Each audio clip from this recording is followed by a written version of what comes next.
Good morning all of you. आज का हमारा टॉपिक है संधि। संधि में हम स्वर संधि पढ़ चुके हैं। आज का हमारा टॉपिक है व्यंजन संधि। व्यंजन संधि किसे कहते हैं? देखिए, सबसे पहले हम परिभाषा देखते हैं कि व्यंजन वर्ण का व्यंजन या स्वर से मेल होने पर जो परिवर्तन होता है उसे व्यंजन संधि कहते हैं। अब अगर आपको ध्यान हो तो व्यंजन या स्वर किसे कहते हैं कि जो स्वतंत्र रूप से उच्चारित होते हैं वो स्वर होते हैं, और जिनके उच्चारण में हमें स्वर की सहायता लेनी पड़ती है वो व्यंजन होते हैं।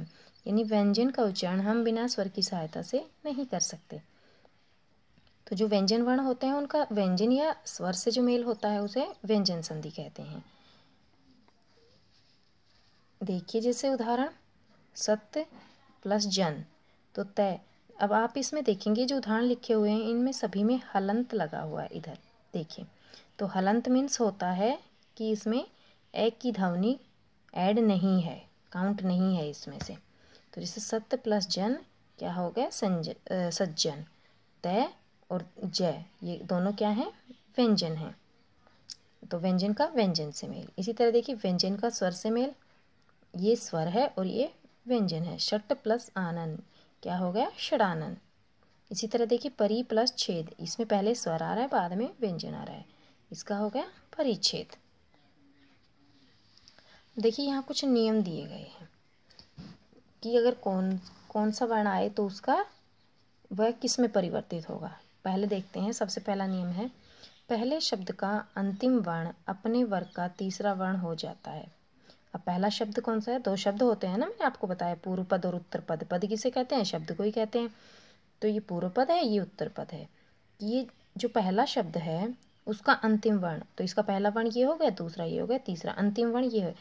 4 5 6 जितने भी हो सकते हैं, लेकिन अंतिम वर्ण कौन सा है? ये है अंतिम वर्ण। अंतिम वर्ण अपने ही वर्ग का तीसरा वर्ण हो जाता है। वर्ग मैंने आपको बताए थे जब हमने वर्ण विचार पढ़े थे, उनका उच्चारण स्थान पढ़ाता था कि कितने वर्ग होते हैं। कै वर्ग, चय वर्ग, टय वर्ग, तय वर्ग और पै वर्ग होते हैं। नहीं, 5 होते हैं। ये स्पर्श व्यंजन कहलाते हैं। तो अगर आप इनको चाहें तो इनको ऐसे भी पढ़ सकते हैं कि स्पर्श व्यंजन आने पर अपने वर्ग का तीसरा, लेकिन मैंने आपको बहुत ही सीधे यानी बहुत ही आसान तरीके से समझाने की कोशिश की है, और मैं आशा करती हूँ कि आपको समझ में भी आ जाए। तो अपने ही वर्ग का तीसरा, तो जैसे तय वर्ग है, तय वर्ग का तीसरा वर्ण कौन सा होगा? तय, थ, द हो जाएगा। तो जगत प्लस ईस, जगदीश, द हो गया। यही की मात्रा इसमें काउंट हो गई। अब जैसे उत प्लस घाटन, तय उद्घाटन, क्योंकि इसके बाद कोई स्वर नहीं है, व्यंजन है, तो व्यंजन अपने आप में आ जाएगा। अगर स्वर होता तो इस पे इसकी मात्रा लग जाती। अब देखिए, अप प्लस जय, तो पै का तीसरा वर्ण कौन सा हो गया? पै, फै, बै आ गए यहाँ पे। जय व्यंजन है, व्यंजन अपने स्थान पे आ गया। इसी तरह देखिए, दिक प्लस अंबर, कै का तीसरा वर्ण क्या होगा? कै, ख, ग, दिगंबर। देखिए, कै में यहाँ पे आके कै का तीसरा वर्ण ग में यहाँ आके ए काउंट हो गया, इसलिए पूरा ग हो गया, दिगंबर। इसी तरह देखिए, षट प्लस यंत्र, टै का तीसरा वर्ण ड, षड्यंत्र। यह क्या है? यहाँ पे व्यंजन है। इसी तरह अगला देखिए, अगला नियम है, यदि अगला वर्ण नासकीय हो तो, अगला वर्ण मीन्स उत्तर पद में, उत्तर पद का पहला वर्ण, तो पहले का अंतिम वर्ण भी अपने वर्ग का नासकीय हो जाता है। पहला वर्ग तो पहले का अंतिम ये अंत वाले, यानी पूर्व पद का अंतिम वर्ण क्या हो जाते हैं? अपने ही वर्ग के नासकीय हो जाते हैं। नासकीय वर्ण कौन सा होता है? हर वर्ग का 5वां अक्षर नासकीय होता है। जैसे मैं, न, ण, य, ण, ये सारे क्या हैं? नासकीय वर्ण हैं। तो हम देखते हैं कि वाक प्लस मैं क्या है? मैं क्या है? इसमें नासकीय वर्ण है। तो इसमें नियम बना है कि अगर दूसरे वर्ग का पहला वर्ण नासकीय हो तो पहले का अंतिम भी अपने वर्ग का नासकीय हो जाता है। तो ये क्या हो गया? वांग में। इसी तरह देखिए, षट प्लस मुख, तो ट का ण हो गया। ये आधा क्यों? ये भी आधा है क्योंकि इसके बाद कोई भी स्वर नहीं है, व्यंजन है, इसलिए आधे आ रहे हैं। उसी तरह देखिए, ये इसका हो गया षणमुख। उत प्लस मेष, उन्मेष, तय का नासकीय वर्ण 5वां न हो गया। इसी तरह देखिए सत्य प्लस नारी क्या हो गया, सन्नारी।